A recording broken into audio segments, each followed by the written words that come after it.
हाय, welcome back. आज हम शुरू कर रहे हैं कॉस्ट और मैनेजमेंट अकाउंटिंग सीए इंटरमीडिएट के लिए, जो अप्लीकेबल होगा नवंबर 2022 एग्जाम और उसके बाद वाले एग्जाम के लिए। चलिए, आज का जो हम लोग का लेक्चर है वो इंट्रोडक्शन पे है, और जो फर्स्ट चैप्टर है introduction to cost and management accounting, उसके विषय में थोड़ा सा हम लोग आज जानेंगे।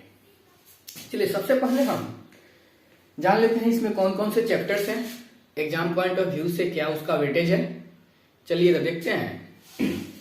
उसमें हमें 15 चैप्टर्स हैं total cost and management accounting में, जो 2 मॉड्यूल में बटा हुआ है इंस्टीट्यूट का। जब आप मटेरियल देखिएगा तो चलिए देखते हैं कौन कौन सा है। पहला चैप्टर है introduction to cost and management accounting, उसके बाद है मटेरियल कॉस्ट, फिर है employ cost, chapter number overheads, फिर है एक्टिविटी बेस्ड कॉस्टिंग, फिर है कॉस्ट शीट, फिर है कॉस्ट अकाउंटिंग सिस्टम। ये रहा मॉड्यूल 1 का। मॉड्यूल 1 में 7 चैप्टर्स है और मॉड्यूल 2 में 8 चैप्टर्स है। मॉड्यूल 2 में कौन कौन सा है? Unit based costing, job costing and contract costing, process and operation costing, joint product and by product, service costing, standard costing, marginal costing, budget and budgetary controls. चलिए अब हम देखते हैं। ये है, हमें 15 चैप्टर्स टोटल हमको पढ़ना है। इसमें कैसे पढ़ेंगे और एग्जाम पॉइंट ऑफ व्यू से किस चैप्टर्स का कितना वेटेज है वो देखते हैं। चैप्टर नंबर 1 जो introduction to cost and management accounting है, और चैप्टर नंबर 6 कॉस्ट शीट, ये दोनों चैप्टर का मिला के 10 से 15 नंबर का एग्जाम में क्वेश्चन रहते हैं। इसका वेटेज 10 से 15% का है। ठीक है। फिर है material cost, employ cost, overhead cost, activity based costing और कॉस्ट अकाउंटिंग सिस्टम। ये जो 5 चैप्टर्स है, इसका जो वेटेज है एग्जाम पॉइंट ऑफ व्यू से वो 35 से 40 नंबर का होगा। 35 से 40% है, 35 से 40 नंबर का होगा। ठीक है। फिर है मॉड्यूल 2 में आते हैं। इसमें क्या है? Unit based costing, job costing and contract costing, process and operation costing, joint product and by product और सर्विस कॉस्टिंग। ये 5 चैप्टर को मिलाकर वेटेज जो है 25 से 30% का है, मतलब 25 से 30 नंबर। और है यहाँ स्टैंडर्ड कॉस्टिंग, मार्जिनल कॉस्टिंग और बजट एंड बजटरी कंट्रोल। ये 3 चैप्टर को मिला के 20 से 25% का वेटेज है, 20 से 25 नंबर। चलिए, ये तो हो गया हमारा एग्जाम पॉइंट ऑफ व्यू से किसका कितना वेटेज है। और हम बात करते हैं कॉस्टिंग में, ये प्रैक्टिकल पेपर है। प्रैक्टिकल पेपर है तो ये थ्योरी और प्रैक्टिकल में कितना बटा हुआ है? तो थ्योरी और प्रैक्टिकल, जब ऐसे हम इसको बांटते हैं तो 70% जो है इसमें प्रैक्टिकल से क्वेश्चन आते हैं और 30% के आसपास थ्योरी से आते हैं। तो हम लोग कैसे पढ़ेंगे? इसमें हमारा मेन जो फोकस होना चाहिए प्रैक्टिकल पे होना चाहिए।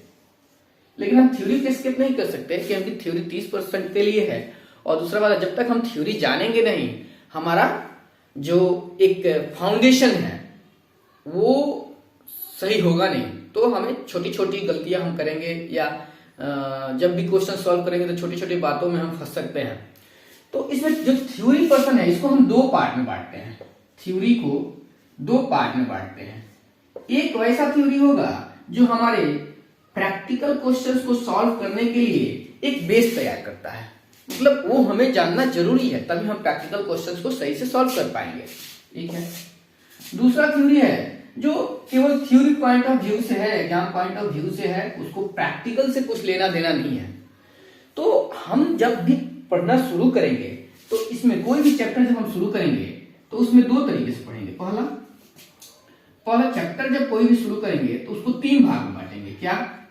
पहले हम सबसे पहले थ्योरी करेंगे। कौन सा थ्योरी? थ्योरी को 2 पार्ट में बांटे हैं। वो थ्योरी जो प्रैक्टिकल क्वेश्चंस को सॉल्व करने के लिए जरूरी है, मतलब जो कंसेप्ट बेस्ड थ्योरी है। तो सबसे पहले हम कंसेप्ट बेस्ड थ्योरी को करेंगे, उसके बाद से हम प्रैक्टिकल क्वेश्चंस उसका सॉल्व करेंगे। ये 2 काम हम पहले करेंगे। क्या करेंगे? सबसे पहले जब भी हम कोई कोई भी चैप्टर उठाएंगे तो सबसे पहले जो कंसेप्ट बेस्ड थ्योरी है वो हम करेंगे, उसके बाद से हम लोग प्रैक्टिकल्स करेंगे। और जो इसके अलावा जो केवल थ्योरी है, कंसेप्ट से कुछ लेना देना नहीं है, या प्रैक्टिकल क्वेश्चंस को बनाने के लिए मतलब उसमें उसका कुछ योगदान नहीं है, तो वैसे थ्योरी को जब हम सारे चैप्टर्स कंप्लीट कर लेंगे तो लास्ट में कुछ थ्योरी का सेशन रहेगा जिसमें वो हम कवर अप करेंगे। पढ़ेंगे कैसे? कौन कौन सा चैप्टर पढ़ेंगे हम? पहले देखिए, बहुत सारे टीचर जब पढ़ाते हैं तो चैप्टर नंबर 1 लेते हैं और उसके बाद से सीधे कॉस्ट शीट पे आ जाते हैं। लेकिन सबके पढ़ाने का अपना अपना तरीका होता है। हम पढ़ेंगे क्या, पहले इंट्रोडक्शन चैप्टर करेंगे, फिर material, employ, overhead, activity costing, costing और कॉस्ट अकाउंटिंग सिस्टम। हम सीक्वेंशियली चलेंगे, हमारे लिए ठीक रहेगा। चलिए तो आज हम शुरू करेंगे introduction to cost and management accounting, जो हमारा पहला चैप्टर है। शुरू करते हैं।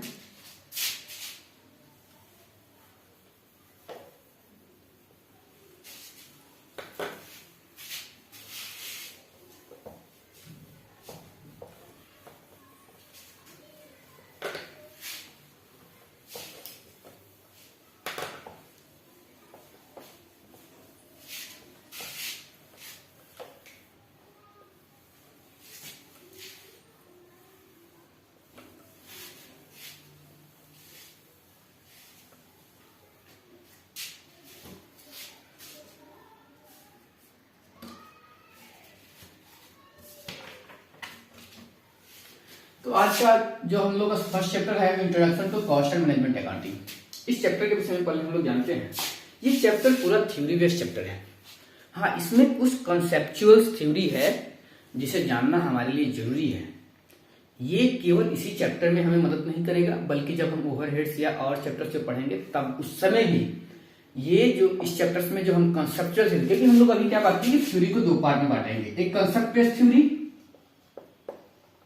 कंसेप्ट बेस्ड थ्योरी, और एक अदर्स जो केवल थ्योरी है। तो हमने क्या कहा कि हम अभी शुरू कर रहे हैं introduction to cost and management accounting. ये पूरा लगभग थ्योरी पेपर है, थ्योरी का चैप्टर है। तो इसमें हम सबसे पहले क्या करेंगे, कंसेप्ट बेस्ड थ्योरी करेंगे। पहला कंसेप्ट बेस्ड थ्योरी करेंगे, उसके बाद से कुछ प्रैक्टिकल हम लोग सॉल्व करेंगे इस कंसेप्ट बेस्ड थ्योरी के आधार पे। ये प्रैक्टिकल क्वेश्चन दरअसल इस चैप्टर का नहीं है, पर लेकिन जो हम लोग यहाँ कंसेप्ट पढ़ेंगे तो उसके आधार पे कुछ क्वेश्चंस है। जो ओवरहेड कॉस्टिंग का जो चैप्टर है उसका कुछ क्वेश्चन सॉल्व हो पाएगा इसके आधार पे, तो उसका कुछ क्वेश्चंस हम यहाँ सॉल्व करेंगे। और जब यहाँ कुछ मेथड्स जब हम पढ़ेंगे, ग्राफिकल्स मेथड वगैरह, कॉस्टिंग का बहुत सारा चीज पढ़ेंगे, तो उस पर हम लोग साथ साथ में एक इलस्ट्रेशन करते जाएंगे, कुछ क्वेश्चंस करते जाएंगे। चलिए ठीक है। तो सबसे पहले हम लोग इसमें का थ्योरी पोर्शन करते हैं, जो कंसेप्ट बेस्ड थ्योरी है।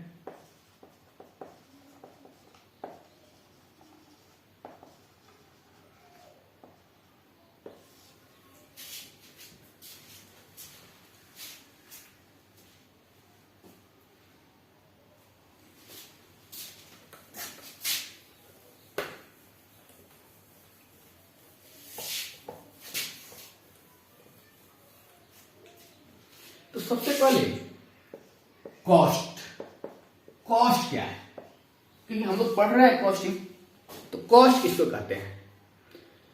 अभी हम लोग क्या है, जो कंसेप्चुअल थ्योरी है जो हमें जरूरी है कंसेप्ट को बिल्डअप करने के लिए, प्रैक्टिकल क्वेश्चन को सॉल्व करने के लिए, वही कर रहे हैं। पहले ये करेंगे, फिर इस पे कुछ प्रैक्टिकल क्वेश्चंस करेंगे, और जो केवल थ्योरी है जिसको बस याद करना है एग्जाम पॉइंट ऑफ व्यू से, उसको हम लोग लास्ट में सेशन रखेंगे सारे चैप्टर्स का। जब भी हम कोई भी चैप्टर शुरू करेंगे तो कंसेप्ट बेस्ड थ्योरी करेंगे उसका पहले, उसके बाद से उसका प्रैक्टिकल क्वेश्चंस करेंगे, और जो अदर्स थ्योरी है जो केवल एग्जाम पॉइंट ऑफ व्यू से है, वो उसके लिए हम लोग लास्ट में एक सेशन रखेंगे, जिसका उस थ्योरी का जिसका कोई कंसेप्ट से लेना देना नहीं है, या जो प्रैक्टिकल क्वेश्चंस बनाने के लिए हमको मदद नहीं करेगा। ठीक है। तो सबसे पहले हम लोग कंसेप्ट बेस्ड थ्योरी कर रहे हैं। तो इसमें क्या है, सबसे पहला है कॉस्ट क्या है, कॉस्ट किसे कहते हैं, कॉस्ट किसे कहते हैं। तो कॉस्ट क्या है, ये एक्सपेंडिचर है, मतलब खर्चा, खर्चे को कॉस्ट कहते हैं। ठीक है। Expenditure incurred for production oblique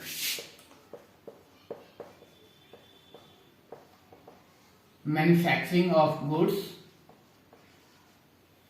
incurred for production oblique manufacturing of goods, incurred for production oblique manufacturing of goods, or for rendering services, rendering oblique providing manufacturing of goods or for rendering or providing services। मतलब कोई भी खर्चा जो किसी भी articles, things या product के manufacturing या प्रोडक्शन के लिए लगा हो या कोई सर्विस को रेंडर करने या प्रोवाइड करने में लगा हो, तो जो ये एक्सपेंडिचर है यही है हमारा कॉस्ट। पर जो ये एक्सपेंडिचर है वो दो प्रकार का होगा। कौन कौन सा? एक तो एक्चुअल होगा और दूसरा नोशनल होगा। एक्चुअल तो समझ में आता है कि जो भी हमारा खर्चा वाकई लगा वो एक्चुअल कॉस्ट है। इसको हम एक एग्जांपल से समझते हैं।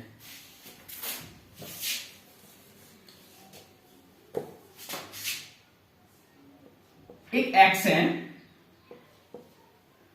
उनके पास एक फैक्ट्री है, वो कोई गुड्स मैन्युफैक्चर करते हैं। मान के चलिए कोई एक्स प्रोडक्ट है वो मैन्युफैक्चर करते हैं, एक्स प्रोडक्ट है उसको मैन्युफैक्चर करते हैं, मैन्युफैक्चर करते हैं।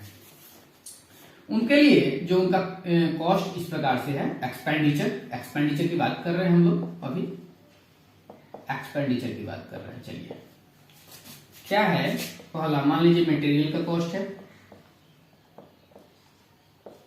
मटेरियल कॉस्ट है मान के चलिए 50,000, कोई भी फिगर ले लीजिए।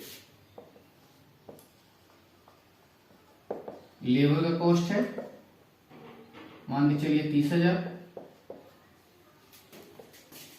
और फिर है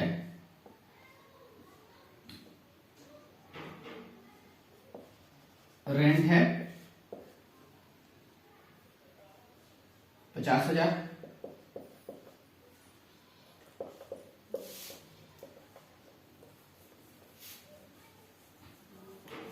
ये जो एक्स है वो एक फैक्ट्री स्टेबलाइज किए हैं, वो कोई प्रोडक्ट बनाते हैं, उसमें एक्स मैन्युफैक्चर करते हैं, ठीक है। तो उसके लिए उन्होंने देखिए क्या क्या उनका एक्सपेंडिचर है, मटेरियल है, लेबर है और क्या क्या हो सकता है।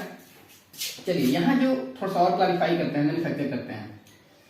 और जो ये फैक्ट्री बिल्डिंग है ना, फैक्ट्री का जो बिल्डिंग है वो उनके पास ऑन है, उनका मतलब वो खरीदे हुए हैं, ठीक है। और इसमें इन्होंने कैपिटल लगा रखा है 10 लाख, ठीक है। फिर इन्होंने लोन ले रखा है 5 लाख 12% के हिसाब से, ठीक। अब क्या इनका खर्चा क्या होगा? मान लीजिए मटेरियल लगा, लेबर लगा, उसके बाद से फैक्ट्री बिल्डिंग का रेंट आएगा,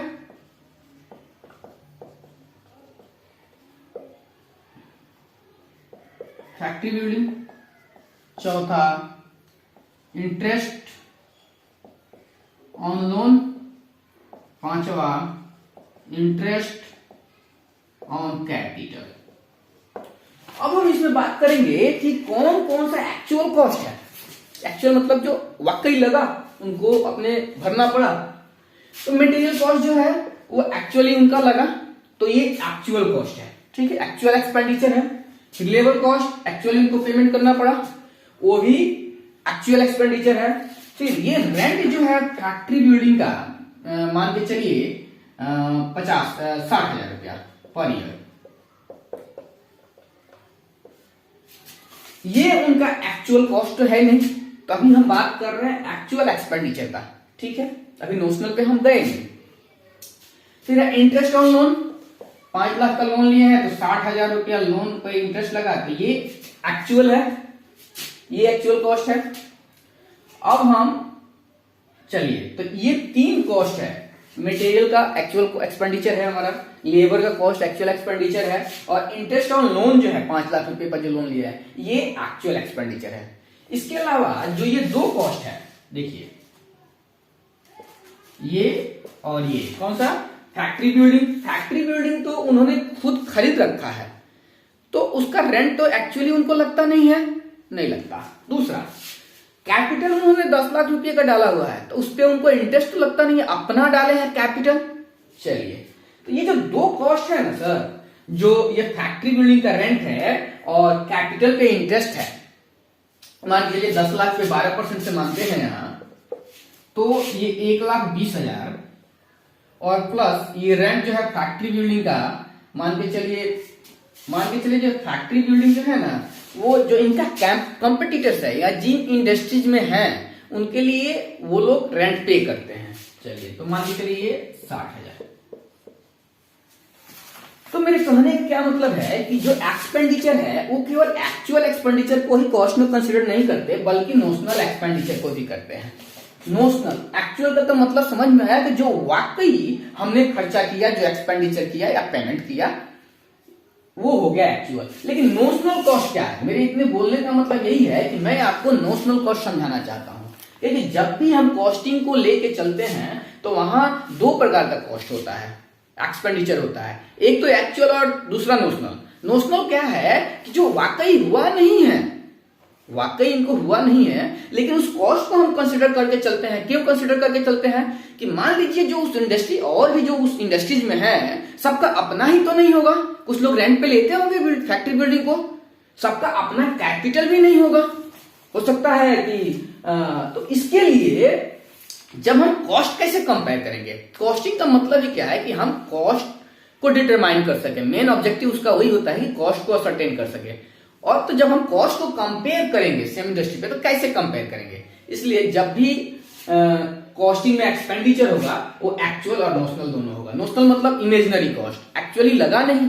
जैसे मान के चलिए यहाँ दो कॉस्ट है, फैक्ट्री बिल्डिंग जो ऑनर का ही है, तो इस पे जो रेंट है उसको भी हम जब कॉस्ट कैलकुलेट करेंगे, जो भी प्रोडक्ट वो बना रहे हैं, तो उस पे उस कॉस्ट को भी चार्ज करेंगे। और ये जो कॉस्ट है वो आपका नोशनल कॉस्ट है। फिर जो इंटरेस्ट है कैपिटल पे, ये जो कॉस्ट है ये भी नोशनल कॉस्ट है। मतलब समझ में आया आपको कि जब भी कॉस्टिंग में हम चलेंगे तो कॉस्टिंग में हम दो कॉस्ट को लेके चलेंगे। कॉस्टिंग में जो भी एक्सपेंडिचर है एक्चुअल और नोशनल दोनों को ही हम कंसिडर करेंगे जब भी कॉस्ट निकालेंगे तब। ठीक है, तो नोशनल कॉस्टिंग आप समझ गए। यहां इसके और भी एग्जांपल हो सकते हैं। जैसे मान लीजिए कोई वैकेंट लैंड पे फैक्ट्री बना रहे हैं, वो किसी ने रेंट पे ले रखा है और उनके कंपटीटर्स हैं, मान लीजिए उनका वो अपना हो, तो ऐसे केसेस में क्या करेंगे ना, कॉस्ट को कंपेयर करने के लिए वो फैक्ट भले अपना है लैंड, लेकिन उस पे भी जो रेंट लगता ना वो हम लोग उस पे चार्ज करते हैं जब भी कॉस्ट निकालते हैं। तो ये हो गया हमारा नोशनल कॉस्ट। मतलब जब भी कॉस्टिंग की बात करेंगे तो एक्सपेंडिचर जो हम एक्चुअल वाला भी लेंगे और नोशनल वाला भी लेंगे।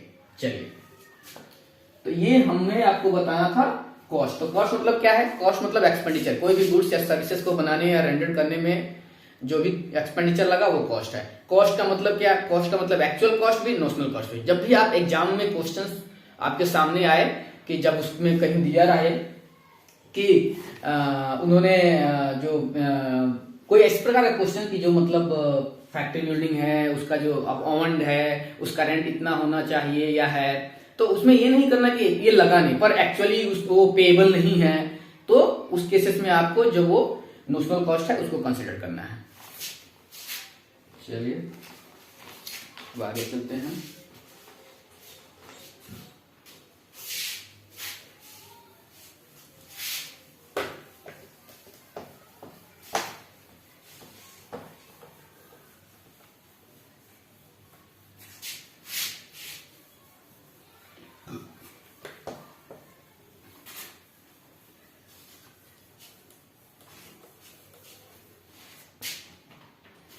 कॉस्टिंग का मतलब क्या? अभी तो हम समझे कॉस्ट।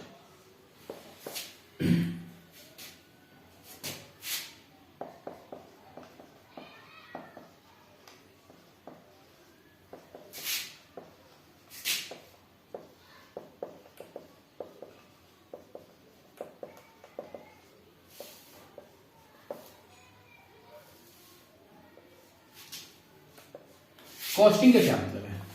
कॉस्ट का मतलब तो समझे कि एक्सपेंडिचर है, चाहे वो एक्सपेंडिचर एक्चुअल हो या नोशनल हो, बात खत्म। कॉस्टिंग का क्या मतलब? कॉस्टिंग का मतलब है कॉस्ट को असरटेन करने का जो प्रोसेस और टेक्निक है, जो टेक्निक्स और प्रोसेस है कॉस्ट को असरटेन करने का, उसको हम लोग कॉस्टिंग कहते हैं। चलिए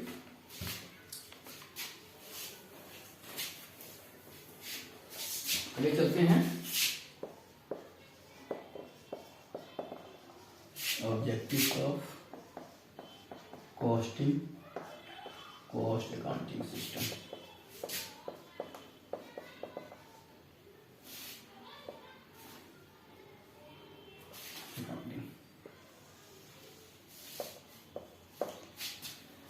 कॉस्टिंग या कॉस्ट अकाउंटिंग का ऑब्जेक्टिव क्या है, क्या मकसद होता है कॉस्टिंग का। तो आप कॉस्टिंग क्यों समझते हैं, या किसी भी फैक्ट्री या किसी भी काम का कॉस्टिंग क्यों करते हैं, तो इसके ऑब्जेक्टिव के बारे में देखते हैं। जल्दी, यहां इसका 5 ऑब्जेक्टिव है। प्रोडक्ट का सेलिंग प्राइस या प्रॉफिटेबिलिटी को डिटरमाइन करने के लिए, कॉस्ट को असरटेन करने के लिए, कॉस्ट रिडक्शन के लिए, कॉस्ट कंट्रोल के लिए और डिसीजन मेकिंग के लिए। चलिए बारी बारी समझते हैं ऑब्जेक्टिव्स ऑफ कॉस्टिंग और कॉस्ट अकाउंटिंग सिस्टम।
तो कॉस्टिंग का जो पहला ऑब्जेक्टिव है वो सेलिंग प्राइस को डिटरमाइन करना है।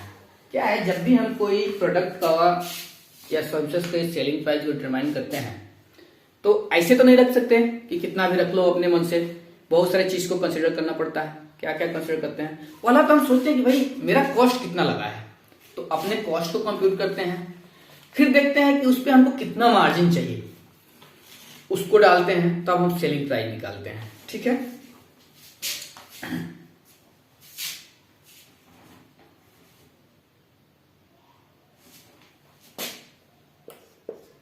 तो जब भी हम सेलिंग प्राइस को डिटरमाइन करते हैं तो ऐसे ही तो नहीं लेते ना। जैसे मान के चलो कुछ भी ले लिया, कोई भी मान के चलिए कुछ भी तो नहीं लेता ना, तो उसको डिटरमाइन करने के लिए कुछ तो कंसिडर करते हैं। तो उसमें क्या कंसिडर करते हैं कि मेरा कॉस्ट कितना लग रहा है, उसमें कॉस्ट को और देखते हैं कि मेरा फिक्स कॉस्ट कितना है, वेरिएबल कॉस्ट कितना है, टोटल कॉस्ट कितना आया, उस पर हमको क्या सेलिंग प्राइस रखना चाहिए, ताकि कितना मतलब हमको मार्जिन चाहिए, हमारा सेलिंग प्राइस क्या है। फिर हमको देखते हैं कि मतलब कोई एक्सटर्नल फैक्टर्स को भी देखते हैं कि मतलब अगर मेरा कोई कॉम्पिटिटर्स है तो वो कितना में रखा है। तो उस सब के लिए सबसे पहले जरूरी होता है कि मेरा कॉस्ट कितना आया है और हमको मार्जिन कितना चाहिए। तो हम इसमें 3 चीज डिटरमाइन करते हैं जनरली। पहला, कॉस्ट ऑफ प्रोडक्ट कितना आया मेरा, चाहिए हमको सेलिंग प्राइस डिटरमाइन करने के लिए। दूसरा, हमको प्रॉफिट मार्जिन क्या चाहिए। तीसरा, एक्सटर्नल फैक्टर्स को देखते हैं। एक्सटर्नल फैक्टर्स जैसे जो कॉम्पिटिटर्स है, कॉम्पिटिटिव प्राइस को देखते हैं ऑफ प्रोडक्ट। ठीक है, तो हमको कॉस्टिंग मदद करता है सेलिंग प्राइस को डिटरमाइन करने में। ठीक, असरटेनमेंट ऑफ कॉस्ट, दूसरे ऑब्जेक्टिव की बात करते हैं। असरटेनमेंट ऑफ कॉस्ट, जो कॉस्टिंग का मेन ऑब्जेक्टिव होता है वो कॉस्ट का असरटेनमेंट होता है, मतलब कॉस्ट का डिटर्मिनेशन। तो जब भी कॉस्ट का जो हम लोग डिटर्मिनेशन है वो बहुत तरीके से कर सकते हैं। तो मतलब क्या करते हैं, पहले हम लोग डिटरमाइन करते हैं, डिटरमाइन या कैलकुलेट करते हैं इसमें कॉस्ट, किसके लिए, कॉस्ट ऑब्जेक्ट के लिए। कॉस्ट ऑब्जेक्ट का मतलब समझते हैं कुछ भी जिसके लिए हम सेपरेट कॉस्ट मेजरमेंट कर सकते हो। जैसे मतलब कॉस्ट ऑब्जेक्ट मतलब कोई product, service, job, department, cost हम किसी का भी निकाल सकते हैं ना। तो जो ऑब्जेक्टिव है कॉस्टिंग का, मेन ऑब्जेक्टिव है वो है कॉस्ट को असरटेन करना। तो इसमें सबसे पहले हम क्या करते हैं कि कॉस्ट को कैलकुलेट करते हैं प्रत्येक कॉस्ट ऑब्जेक्ट के लिए, मतलब प्रत्येक प्रोडक्ट, मतलब कॉस्ट ऑब्जेक्ट के लिए। कॉस्ट ऑब्जेक्ट मतलब कुछ भी हो सकता है, कोई भी चीज जिसके लिए हम सेपरेट मेजरमेंट कर सकते हो कॉस्ट का, या रिक्वायर्ड हो सेपरेट मेजरमेंट करना।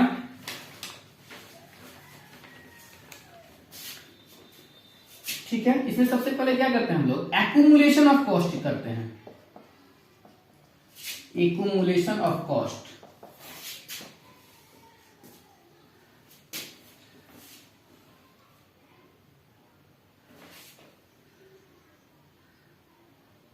फॉर ईच, एक्यूमुलेशन करते हैं कॉस्ट का, कॉस्ट ऑब्जेक्ट के लिए। सबसे पहला हमारा काम होता है कॉस्ट का एक्यूमुलेशन करना। कॉस्ट का एक्यूमुलेशन का मतलब होता है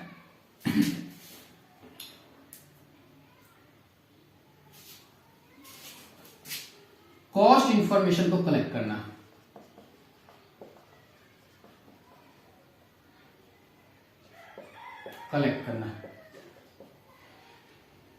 ठीक है, तो जब भी हम कॉस्ट को असरटेनमेंट करते हैं तो उसके लिए सबसे पहले हम कॉस्ट का एक्यूमुलेशन करते हैं प्रत्येक कॉस्ट ऑब्जेक्ट के लिए। मतलब हम प्रत्येक कॉस्ट ऑब्जेक्ट के लिए कॉस्ट इंफॉर्मेशन को कलेक्ट करते हैं, मतलब डाटा।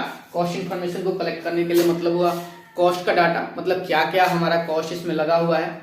मान के चलिए कोई भी चीज जब हम प्रोडक्ट बना रहे हैं तो उसके कॉस्ट को कैसे डिटरमाइन करेंगे, जो जो मटेरियल लगा, लेबर लगा, ओवरहेड्स लगे या जो भी अदर कॉस्ट लगे, उसको सबसे पहले हम कितना कितना लगा उसको जानते हैं। तो वही है कॉस्ट इंफॉर्मेशन को कलेक्ट करना।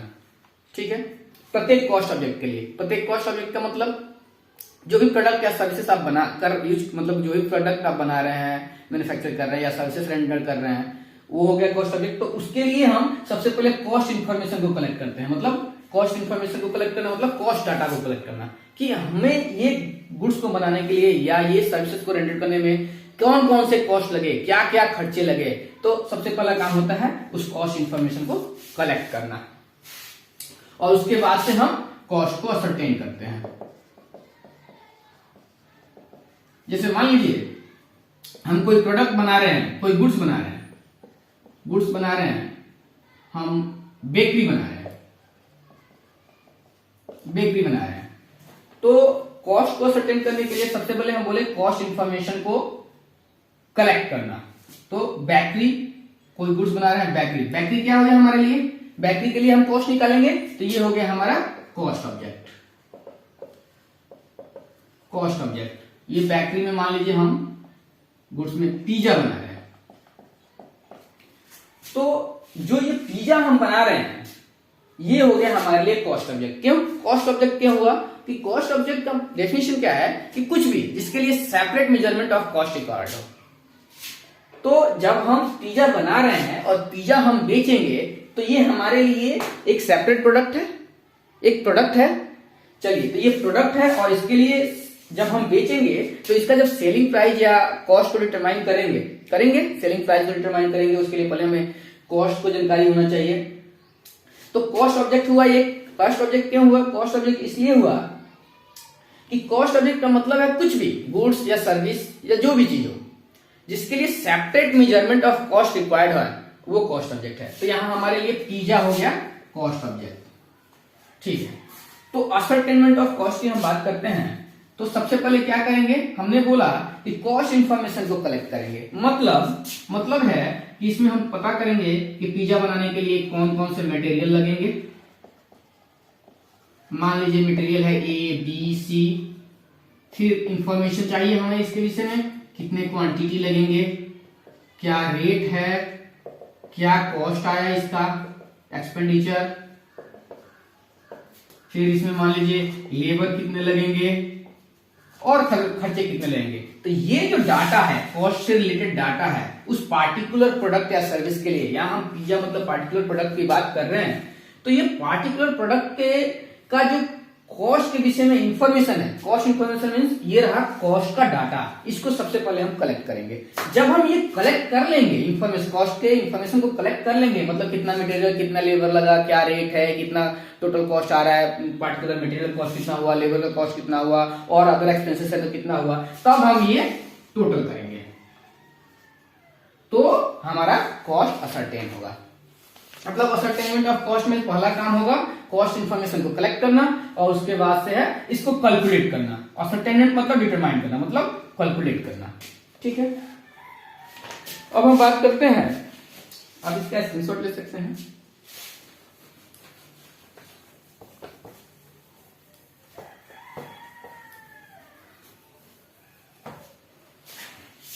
कॉस्ट कंट्रोल और कॉस्ट रिडक्शन, हम इसका कंपैरेटिव स्टडी करेंगे ताकि हमें ध्यान रहे आगे।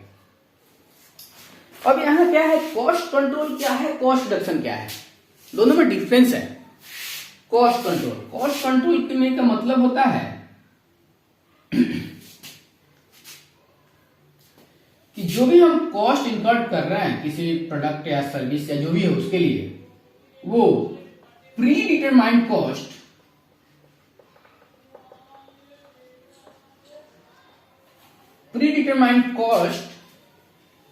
के कॉन्सोनेंस में होनी चाहिए।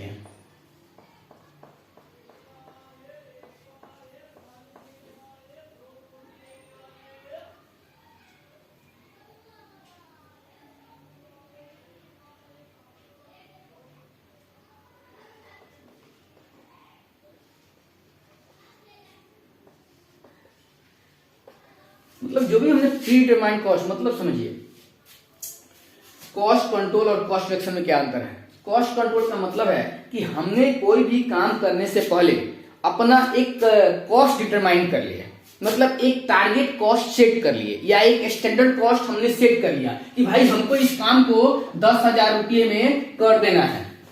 तो ये हो गया कॉस्ट कंट्रोल करना।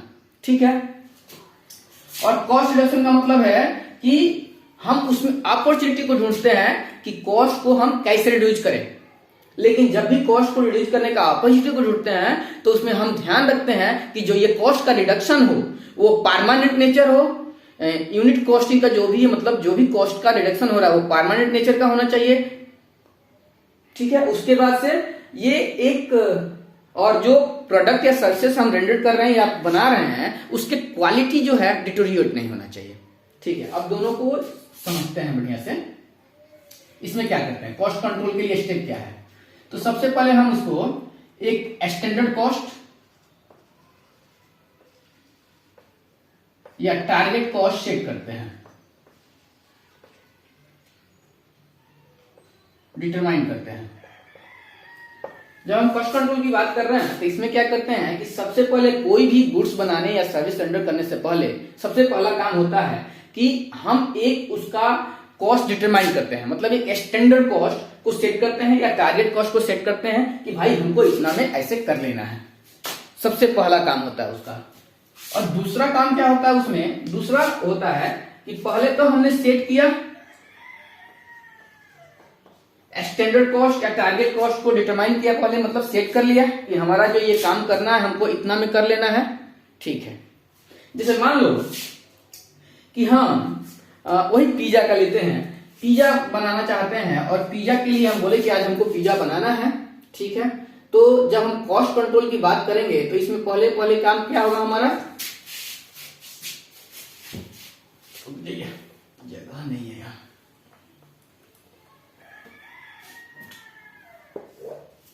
तो कॉस्ट कंट्रोल में हमारा क्या रहेगा कि सबसे पहला काम रहेगा कि हम, जैसे मान लीजिए हमको एक पिज्जा बनाने जाना, पिज्जा बनाना है। तो जब हम पिज्जा बनाने के लिए बात कर रहे हैं और जब हम कॉस्ट कंट्रोल की बात करते हैं उसमें, तो मेरा सबसे पहला काम रहेगा कि हम एक टारगेट कॉस्ट या एक स्टैंडर्ड को सेट करेंगे। जैसे मान लीजिए जब हम पिज्जा बनाने जा रहे हैं तो हम सबसे पहला क्या करेंगे कि एक इसका स्टैंडर्ड कॉस्ट या टारगेट कॉस्ट को डिटरमाइन करेंगे। मान लीजिए हमने पिज्जा बनाने के लिए एक कॉस्ट को, एक स्टैंडर्ड कॉस्ट को सेट किया या टारगेट कॉस्ट को सेट किया सपोज 100 रुपीज। मतलब जब भी हम कॉस्ट कंट्रोल की बात करेंगे तो उसमें मेरा सबसे पहला काम रहेगा कि जो भी प्रोडक्ट या सर्विसेज को आप बनाने जा रहे हैं या रेंडर करने जा रहे हैं उसके लिए एक कॉस्ट को डिटरमाइन करो। तुम पहले ही डिटरमाइन करो कि तुमको कितने में करना है, ठीक है। एक स्टैंडर्ड को सेट करो, बना लिया। दूसरा काम क्या रहेगा इसमें कि अब एक्चुअल कॉस्ट क्या लगा हमारा, जब हम इसको बनाएंगे तो देखेंगे एक्चुअल कॉस्ट क्या लगा, ठीक है। मान के चलो अब जब एक्चुअल कॉस्ट लगेगा, हो सकता है 100 रुपया लग जाए पूरा का पूरा, हो सकता है कम लगे, हो सकता है ज्यादा लगे। तो हमने माना कि मेरा 110 रुपया एक्चुअल कॉस्ट लगा।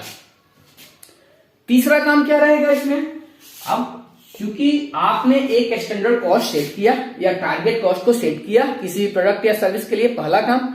दूसरा, आपने एक्सपेंडिचर को इंकर्ड किया, उसके बाद एक्सपेंडिचर को इंकर्ड किया।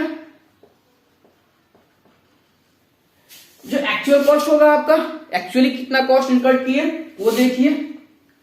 मतलब सबसे पहले हमने उस कॉस्ट को, कोई भी मतलब प्रोडक्ट या सर्विस को बनाने के पहले एक उसका स्टैंडर्ड कॉस्ट या टारगेट कॉस्ट सेट किया, मतलब उस काम को करने से पहले ही सेट कर लिया। यहां हम पिज्जा बनाने जा रहे हैं, मान लीजिए 100 रुपये सेट किए। फिर क्या होगा, अब हम जाएंगे उसको बनाने, तब देखेंगे कि एक्चुअल कॉस्ट कितना लगा, उसको नोट आउट करो, ठीक है। ये जो दोनों में डिफरेंस है, वेरिएंस, देखो कितना वेरिएंस आता है। और ये जो वेरिएंस आएगा वो रिपोर्ट करो। किसको रिपोर्ट करोगे, जो कंट्रोलिंग अथॉरिटी है इस प्रोडक्ट या सर्विस के लिए। तो जब जो भी वेरिएंस है एक्चुअल, मतलब जो भी ये मान के चलिए टारगेट सेट किए और जो भी एक्सपेंडिचर एक्चुअली इंकर्ड किया, इसमें अगर कोई वेरिएंस आता है तो इसको रिपोर्ट करिए। आप किसको रिपोर्ट करिएगा, जो उसको कंट्रोल कर सकता हो उसको रिपोर्ट करिए। अब क्या करेगा वो, अगर वो अपना स्टैंडर्ड चाहे तो रिवाइज कर सकता है या उसके अनुसार जो भी डिसीजन लेना होगा लेगा। लेकिन इसमें मेन क्या काम है, एक ही काम है कि जब भी आप कॉस्ट कंट्रोल की बात करते हैं तो उसमें पहला काम आता है उस काम या उस प्रोडक्ट को बनाने से पहले एक स्टैंडर्ड कॉस्ट को आप सेट कर लो, उसके बाद आप उसको बनाओ। और जब बनाओ तब देखो कि कितना खर्चा लग रहा है एक्चुअल, और जब एक्चुअल खर्चा कर दो तब देखो जो हमने स्टैंडर्ड सेट किया था, स्टैंडर्ड कॉस्ट उसका सेट किया था, और जो एक्चुअल कॉस्ट लगा उसमें कोई डिफरेंस है क्या। डिफरेंस आया तो वेरिएंस हुआ।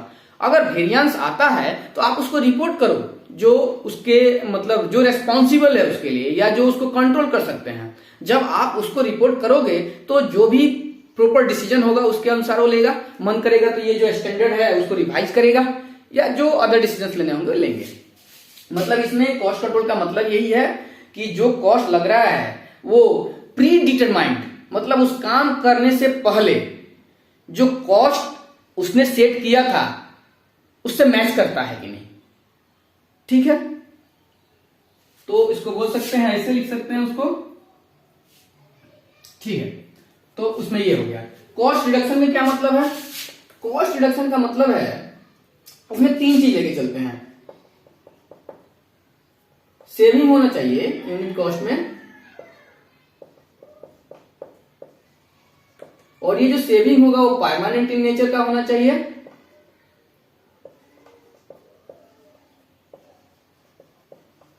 और जो क्वालिटी है गुड्स या सर्विसेज का, यूटिलिटी और क्वालिटी जो है, क्वालिटी ऑफ गुड्स और सर्विसेज, वो नॉट डिटोरिएटेड, वो डिटोरिएट नहीं होना चाहिए। तो इन दोनों में क्या अंतर है, कॉस्ट कंट्रोल में क्या है भाई, जो हमने पहले कॉस्ट डिटरमाइन किया है हमको उसमें काम कर लेना है, ठीक है। अगर वेरिएंस आता है तो उसके लिए जो भी हो उसके लिए हम रिपोर्ट करेंगे, जो भी डिसीजन लेने होंगे जो कंट्रोलिंग अथॉरिटी है वो लेंगे। कॉस्ट रिडक्शन में क्या है, तो कॉस्ट रिडक्शन में जो है वो है कि कॉस्ट का रिडक्शन होना चाहिए, और जो रिडक्शन है वो परमानेंट नेचर का होना चाहिए।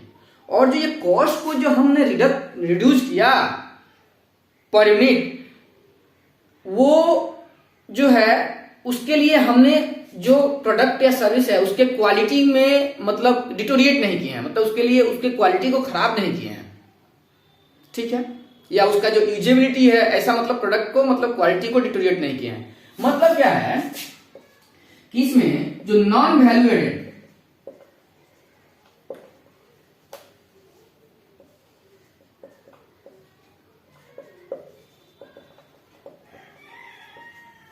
मतलब कॉस्ट रिडक्शन में हम जो नॉन वैल्यू एडेड कॉस्ट है उसी को इलिमिनेट करते हैं। मतलब ऐसे कॉस्ट को रिड्यूस करते हैं, इलिमिनेट करते हैं जिसके चलते हमारे जो प्रोडक्ट है या सर्विसेज है उसके क्वालिटी पे कोई असर नहीं पड़ना चाहिए। और दूसरा, जो सेविंग हो रहा है वो रियल होना चाहिए, और तीसरा वो परमानेंट नेचर का होना चाहिए।